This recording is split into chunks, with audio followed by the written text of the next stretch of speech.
चलिए शुरू करने जा रहे हैं बच्चों। मेरा थोड़ा हाथ अभी ठंड हो रही है तो हाथ थोड़ा सा चल नहीं पा रहा है स्पीड में और ढंग से लिख भी नहीं पा रहे। फिर भी हमने कुछ टॉपिक लिख दिए कि हमने कहाँ से शुरुआत करी थी। हमने इंथैल्पी पढ़ाया आपको पहली बार, इंथैल्पी क्या होती है, इंथैल्पी का फील्ड दिया आपको, इंथैल्पी का एक न्यूमेरिकल दिया, उसके बाद heat capacity, molar heat capacity, specific heat capacity, उनके फॉर्मूले, अलग अलग केस में उनको क्या क्या बोल सकते हैं, कैसे उनका फॉर्मूला सब्स्टिट्यूट होता है वो बताया। देन हमने कई सारी डेफिनेशंस देखी, like enthalpy of dilution, enthalpy of neutralisation, enthalpy of sublimation, enthalpy of fusion, enthalpy of vaporization, enthalpy of formation, standard enthalpy of reaction and so on। फिर हमने enthalpy के कुछ न्यूमेरिकल्स करे, जिसमें बैक एक्सरसाइज के भी 2-3 numerical थे और हैश लॉ के भी कुछ न्यूमेरिकल्स हमने करे। अभी कुछ गुलाबी बक्से रह रहे, कुछ बैक एक्सरसाइज के शायद और क्वेश्चन रह रहे, सारे के करके डिस्कस करने हैं मुझे, ठीक है। फिर हमने last class limitation of first law of thermodynamics पढ़ाया था आपको। स्पॉन्टेनियस रिएक्शन क्या होती है, नॉन स्पॉन्टेनियस क्या होती है ये बताया था। स्पॉन्टेनियस वो होती है जो खुद से हो जाती है या कई बार इनमें इनिशिएशन की जरूरत पड़ती है, ठीक है। और ड्राइविंग फोर्स मतलब स्पॉन्टेनियस रिएक्शन कराने के लिए क्या मोटिवेशन है, कोई चीज जो है क्यों हो रही है ना। आप पढ़ाई कर रहे हैं तो क्यों पढ़ाई कर रहे हैं, इस चीज का हमने लास्ट क्लास आप सभी बच्चों से पूछा भी था। और यहाँ पे भी स्पॉन्टेनियस रिएक्शन क्यों हो पा रही है, क्या उसमें ऐसा मोटिवेशन पॉइंट है। तो वहाँ 2 थे बच्चों, एक था मिनिमम एनर्जी, एक है मैक्सिमम रैंडमनेस। आज हमें यहाँ से शुरू करना है, यहाँ तक का हो चुका था। उम्मीद करता हूँ आप लोगों ने समझ लिया कि मैंने क्या बताया। अब मैं मेन टॉपिक अपना शुरू करने जा रहा हूँ, that is minimum energy and maximum randomness. Please ध्यान से मेरी बात को सुनिएगा और फिर आपको उस पीडीएफ पे जाके रीड करना है, ठीक है। इसे मिटा रहे हैं बेटा। और उम्मीद ये भी कर रहा हूँ कि आप लोगों ने टिक मार रखे हैं कि हमने कौन से क्वेश्चन करे हैं कौन से नहीं, क्योंकि अभी मैं आपको बैक एक्सरसाइज में भेज के पूछूंगा 6.9, 6.8, 6.7, 6.12, 6.13, 6.11 ये सब करे कि नहीं। तो आप मुझे उसी हिसाब से बताते रहना, मैं आज डिस्कस कर लूंगा। कम से कम बैक एक्सरसाइज के क्वेश्चन तो करते हुए चले, है ना। चैप्टर ज्यादा बड़ा नहीं रह गया बेटा, मुश्किल से 2 क्लास, बहुत हद तक 2 क्लास में खत्म। फिर इक्विलिब्रियम एकदम फ्लो में चलेगा, और इक्विलिब्रियम भी शुरुआत में तो बहुत आसान है, केमिकल इक्विलिब्रियम तो 3-4 क्लास का ही है बस, फिर आयनिक इक्विलिब्रियम चलेगा, ठीक है। चलिए शुरू कर रहे हैं। तो कैसे हमें पता चलेगा कि कोई रिएक्शन स्पॉन्टेनियस है कि नहीं, स्पॉन्टेनियस है या नहीं, यही हमें फर्स्ट लॉ नहीं बता पाया। तो अब हम सेकंड लॉ की तरफ चल पड़े हैं। सेकंड लॉ में ये बताएगा कि कोई रिएक्शन स्पॉन्टेनियस है या नहीं। सेकंड लॉ का स्टेटमेंट से पहले मैं आपको इन कुछ क्राइटेरिया से मिलवाना चाहूंगा। पहला क्राइटेरिया जो साइंटिस्ट लोगों ने डिसाइड करा ये बताने के लिए कि कोई रिएक्शन स्पॉन्टेनियस है कि नहीं, वो है मिनिमम एनर्जी। अब ये मिनिमम एनर्जी क्या होता है, तो ध्यान से मेरी बात सुनना। हम लोगों ने क्या करा, दुनिया जहान की रिएक्शंस को नोटिस किया, है ना, उनकी इंथैल्पीज कैलकुलेट करी। हमने ये देखा बच्चों कि जहां पे डेल्टा एच जो है नेगेटिव आ रहा है, डेल्टा एच नेगेटिव का मतलब है बच्चों एक्सोथर्मिक रिएक्शन। एक्सोथर्मिक रिएक्शन का मीनिंग क्या है बच्चों, कि कोई रिएक्टेंट होगा और जब वो प्रोडक्ट में बनेगा तो अगर उसकी इंथैल्पी यहाँ पे 100 जूल है, इंथैल्पी, इंथैल्पी क्या होती है, heat content at constant pressure, और 100 जूल से यहाँ पे वो आ गया 80 जूल पे। इसका मतलब उसने क्या करा है, उसने 20 जूल रिलीज किया है, और क्योंकि रिलीज किया है तो उसकी इंथैल्पी माइनस में आ गई। तो कोई चीज यहाँ 100 है और वहां जाके 80 हो गया, यानी 20 जूल उसने अपने अंदर से रिलीज किया। और हमने ये पाया कि ऐसी जितनी भी रिएक्शंस हैं जिनमें डेल्टा एच नेगेटिव है यानी हीट रिलीज हो रही है, वो सब की सब स्पॉन्टेनियस है, सब की सब नेचर में पाई गई स्पॉन्टेनियस रिएक्शन। और इस तरीके से हमने अपना पहला क्राइटेरिया डिसाइड कर लिया कि भाई आज से जिस भी रिएक्शन का इंथैल्पी नेगेटिव आएगा, एक्सोथर्मिक रिएक्शन होगी, वो सब स्पॉन्टेनियस, वो सब अपने आप हो रही होंगी, सब की सब अपने आप हो रही होंगी, ठीक है। तो क्राइटेरिया हो गए डिसाइड, बहुत बढ़िया चल रहा था मामला, सब कुछ ठीक चल रहा था। लेकिन फिर आई कुछ ऐसी रिएक्शंस जो स्पॉन्टेनियस हैं और इस कंडीशन को फॉलो नहीं कर रही। ये वैसा ही हो गया कि जे थॉमसन आए, तरबूज वाला मॉडल दिया, बहुत बढ़िया चल रहा था तरबूज वाला मॉडल। जैसे ही रदरफोर्ड ने एक्सरे का प्रैक्टिकल किया, अपने गोल्ड फॉइल वाला एक्सरे का प्रैक्टिकल, तो आई सब तहस नहस, थॉमसन गए, फिर रदरफोर्ड गए, नील बोर आए, फिर नील बोर गए, क्वांटम मैकेनिक्स आई। उसी प्रकार से ये क्राइटेरिया पहला डिसाइड किया इन लोगों ने कि भाई साहब एनर्जी रिलीज होगी यानी एक्सोथर्मिक नेगेटिव स्पॉन्टेनियस होगी नेचर में। लेकिन फिर ऐसा पाया गया कि नहीं, कुछ रिएक्शंस ऐसी भी हैं जो डेल्टा एच नेगेटिव नहीं लेती, डेल्टा एच उनकी वैल्यू या तो पॉजिटिव है या फिर 0 भी है, तब भी वो अपने आप हो रही है। तो ये था बच्चों मिनिमम एनर्जी का पॉइंट।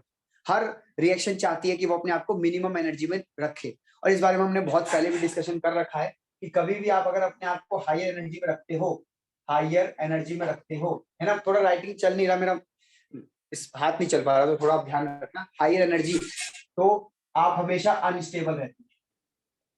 और अगर लो एनर्जी है, लोअर एनर्जी आपके अंदर, तो आप हमेशा स्टेबल रहते हैं।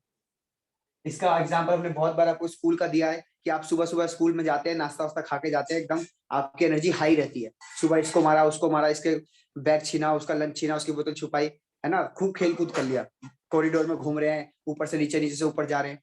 लेकिन छुट्टी तक आते आते आपकी एनर्जी एकदम डाउन हो जाती है, खत्म हो जाती है, और अपनी सीट पे स्टेबल हो जाते हो। सुबह हाई एनर्जी रहती है, अनस्टेबल, कभी इधर कभी उधर, कभी इधर कभी उधर। लेकिन छुट्टी तक लो एनर्जी हो जाती है, आप स्टेबल हो जाते हो। तो कई बार हमने एग्जांपल आपको दिया है केमिस्ट्री में, जहां भी लोअर एनर्जी होगी, हर कोई मॉलिक्यूल चाहेगा अपनी एनर्जी को लोअर करना, अपने आप को स्टेबल करना, है ना। तो यही हमने सोच के यहाँ पे मैच करा और सही निकल गया, सब कुछ बढ़िया चल रहा था एकदम। लेकिन फिर बच्चों हुआ क्या, फिर आई इसकी लिमिटेशन, इसकी लिमिटेशंस आई।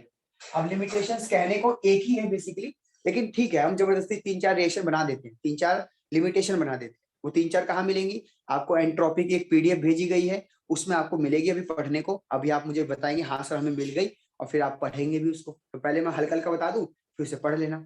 जैसे पहला लिमिटेशन तो ये है कि ऐसा देखा गया कि कई बार इंथैल्पी पॉजिटिव है। इंथैल्पी पॉजिटिव का मतलब क्या है बच्चों? एंडोथर्मिक रिएक्शन है। एंडोथर्मिक का क्या मतलब होता है कि एनर्जी जो है, एनर्जी वो बच्चों एब्जॉर्ब कराई गई है, एब्जॉर्ब। और ऐसी रिएक्शंस भी स्पॉन्टेनियस हो रही हैं। स्पॉन्टेनियस मतलब अपने आप हो रही हैं, हम नहीं करवा रहे। जैसे एग्जांपल के तौर पे समुद्र का पानी, समुद्र का पानी लिक्विड स्टेट में होता है, ओशियन का पानी लिक्विड स्टेट में होता है, लेकिन वो क्या करता है, हीट लेता है और बच्चों वेपर्स में कन्वर्ट हो जाता है, गैस में। अब आप बताओ, लिक्विड से कोई चीज गैस गई है तो हीट एब्जॉर्ब करके जाएगा। अगर हीट एब्जॉर्ब करके जाएगा तो इसके लिए, इस रिएक्शन के लिए इंथैल्पी क्या आने वाली है? पॉजिटिव।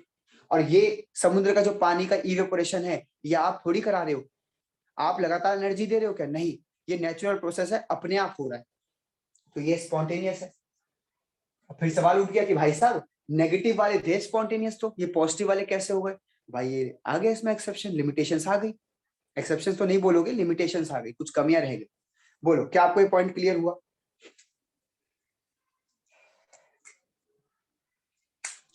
बेटा बोलो, नहीं बोलोगे तो फिर मैं कैसे आगे बढ़ूंगा? Yes sir, no sir, raise your hand, कुछ तो कर दो। चलो रेज हैंड ही कर दिया, बोलते नहीं हो, पता नहीं ऐसे कब तक तुम छुपे रहोगे। कुणाल कुमार, पीयूष रावत, रेज हैंड नहीं आया। चलो अब आ रहा, मैं सबका लोअर कर दिया जब इसका आ रहा है। चलो ठीक है, डन, आगे बढ़ते हैं बच्चों। तो ये जो रिएक्शन है, अच्छा कोई चैट बॉक्स में ये बता सकता है क्या, क्योंकि माइक तो आप ऑन करके बोलोगे नहीं, ये बता सकते हो क्या? अगर माइक ऑन करके बोल सकते हो तो बोल देना, डायरेक्ट टॉपिक ही खत्म हो जाएगा। कि ये जो हीट है ये कहाँ से आ रही है? कौन दे रहा है ये हीट इसको इस टाइम, समुद्र के पानी को? कहाँ से हीट आ रही है? सनलाइट। सनलाइट, बिल्कुल सही यस। जवाब, सनलाइट। बस टॉपिक खत्म, सनलाइट। तो इसीलिए आप एक बार बोल दोगे ना तो मैं आगे बढ़ जाऊंगा। अब मैं वेट करता हूँ, रेज हैंड आएगा, फिर गिनता हूँ, फिर बच्चों के नाम लेता हूँ कि तूने नहीं करा, तूने नहीं करा, बस यही टाइम निकलता रहता है। आगे सुनो, इसके और भी एग्जांपल है बच्चों। ऐसी रिएक्शंस बहुत हैं जिनमें एंडोथर्मिक रिएक्शन थी लेकिन अपने आप हो रही है। जैसे आप बर्फ का पीस ले लो, आप बर्फ ले लो, पानी सॉलिड स्टेट में होगा, बर्फ में बाहर से फ्रिज से निकाल के यहाँ रख दो, ठीक है, तो ये क्या करेगा, ये आसपास की हीट को लेगा और लिक्विड स्टेट में कन्वर्ट कर लेगा अपने आप को। तो ये भी तो आपका एंडोथर्मिक रिएक्शन हुआ, पॉजिटिव है, हीट ले रहा है, बर्फ जो है हीट ले रही है चारों तरफ से। और ये रिएक्शन भी कैसी है? स्पॉन्टेनियस, ये अपने आप हो रही है। अब आप कहोगे नहीं सर, हमने ही तो बर्फ ला के रखी, वरना ये होती कहाँ? बेटा उसको इनिशिएशन में काउंट करते हैं। आपने जो वहां से उठा के यहाँ रखा ना, वो एक इनिशिएशन का पार्ट था, आपने बस शुरुआत करी, बाकी वो प्रोसेस अपने आप हो गया पूरा। बर्फ जो पिघलनी थी पूरा पिघल गया। तो ये भी एक पॉजिटिव है, इंथैल्पी यहाँ भी पॉजिटिव आएगी क्योंकि एब्जॉर्प्शन हुआ है, एंडोथर्मिक रिएक्शन है। लेकिन ये भी स्पॉन्टेनियस, ये भी नेचर में पाया गया, अपने आप हो रही है। इस प्रकार से बच्चों ये थी इसकी पहली limitation. Now come to second limitation, जो कि उस पीडीएफ के हिसाब से है, वो है reversible reaction. Reversible reaction are spontaneous. अब इसका मीनिंग सुनो क्या है, यह आपको कंफ्यूज कर सकता है। Reversible process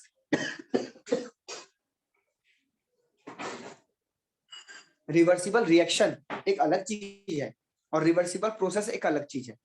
reversible process, irreversible process वो था, वो जो रेत का पार्टिकल आप हटाते थे, वो पिस्टन ऐसे था, आपको दिखता ही नहीं था कि ऊपर उठ रहा है।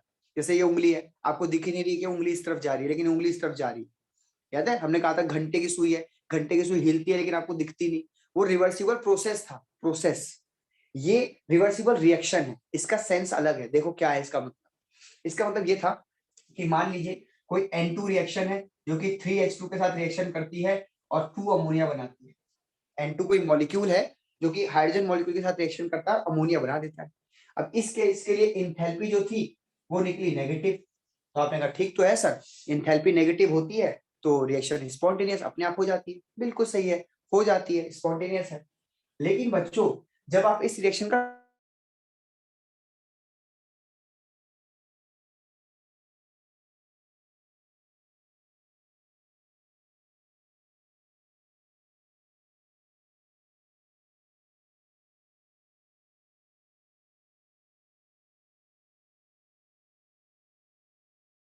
ले लेता है, आपको बस हीट डालनी है और हो गया काम, लगा नहीं, वो एक हीट ले लेता है, उसी हीट को ले लेगा। तो ये स्पॉन्टेनियस है, जो आपके रूम में हीट होगी ना उसी को ले लेगा। वरना अगर आप लगातार हीट दे रहे हैं तो वो नॉन स्पॉन्टेनियस बात हो जाती है। अगर वो सराउंडिंग से ले रहा है तो वो स्पॉन्टेनियस। तो देखो इस रिएक्शन को कहते हैं रिवर्सिबल रिएक्शन, मतलब जो ऐसे जा सकता है और वापस भी आ सकता है। A प्लस बी सी और डी बना रहे हैं, और अगर वही सी और डी आप मार्केट से लेकर आओ, उन्हें जोड़ो और वो ए और बी बनाने लग जाए तो आप कहोगे कि ये रिवर्सिबल रिएक्शन है, यानी जैसे जा रहे हो वैसे वापस भी आ सकते हो। तो एक रिएक्शन अगर एक्सो है तो दूसरी वाली अपोजिट करने पे एंडो आएगी, वैसे भी हैश लॉ में हमने सीखा था ये। तो ये दोनों ही रिएक्शन पॉसिबल है। Reaction, reversible reaction are spontaneous. ये जितनी ऐसी रिएक्शन है जो रिवर्स हो सकती हैं वो सब स्पॉन्टेनियस है। इधर जाओगे तो भी हो जाएगी, वहां जाओगे तो भी हो जाएगी। तो ये था सेकंड पॉइंट। कहने का एक एक्सटेंशन पार्ट है। बेसिकली देखो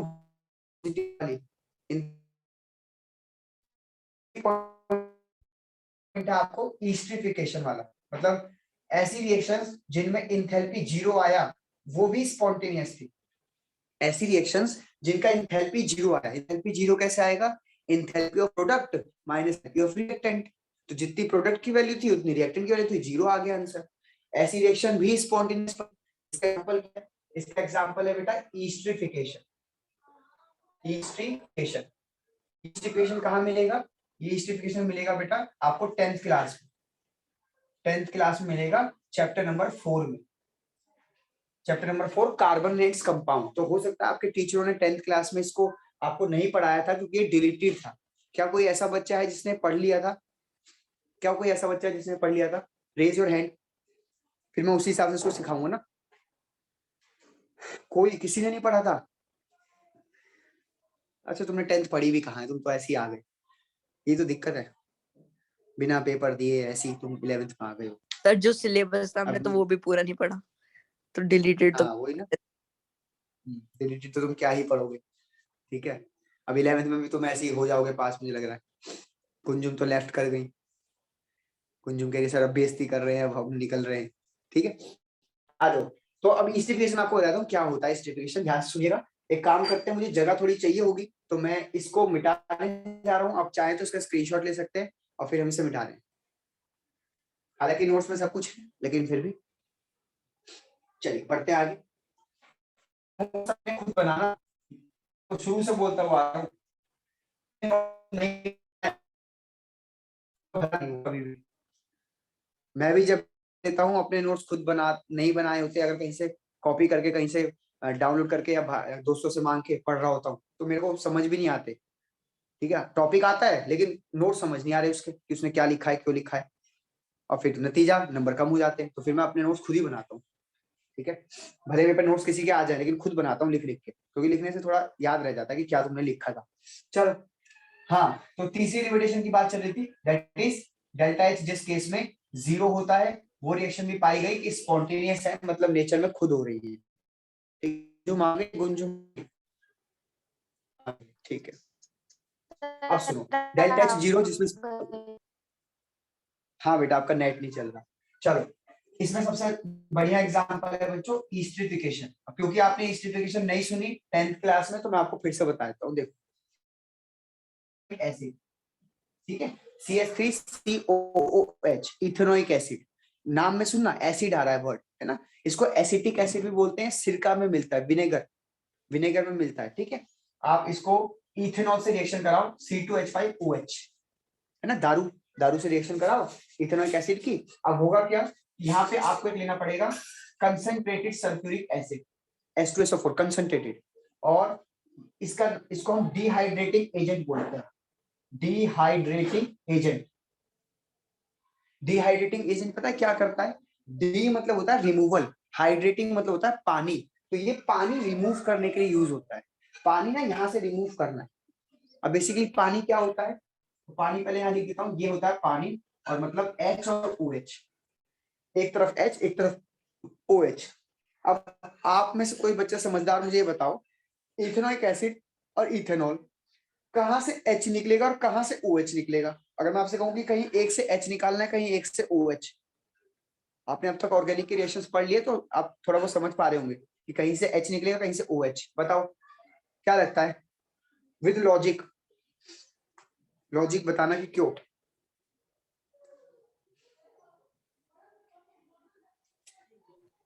सर सर OH तो एथेनॉल से निकलेगा, C2H3OH, क्योंकि इथेन और अच्छा, OH अलग अलग हो जाएंगे ना, C2H3 प्लस और OH माइनस। H यहाँ से निकलेगा, OH यहाँ से निकलेगा, यही कह रहे हो? हाँ यस सर। यस सर, क्योंकि वो CO इसके बन जाएगा। हाँ ये CO इसके बन जाएगा, जो कि कार्बोक्सिलिक एसिड हो जाएगा। और सर वहाँ पे तो कार्बोक्सिलिक एसिड, अल्कोहल है ना C2H5OH में तो। यहाँ भी तो अल्कोहल है, OH यहाँ भी है। ये इसका स्ट्रक्चर कैसा था? ये इसका स्ट्रक्चर है, इसका स्ट्रक्चर क्या है? ये इसका स्ट्रक्चर है, देख लो कहां से H निकलेगा कहां से OH निकलेगा। तुम थोड़ा भी 10th की नॉलेज नहीं लगा रहे ना। 10th में sir, acid base and salt एक चैप्टर पढ़ा था 10th क्लास में। एसिड किन्हें कहते हैं हम? जो H+ रिमूव करते हैं। हाँ,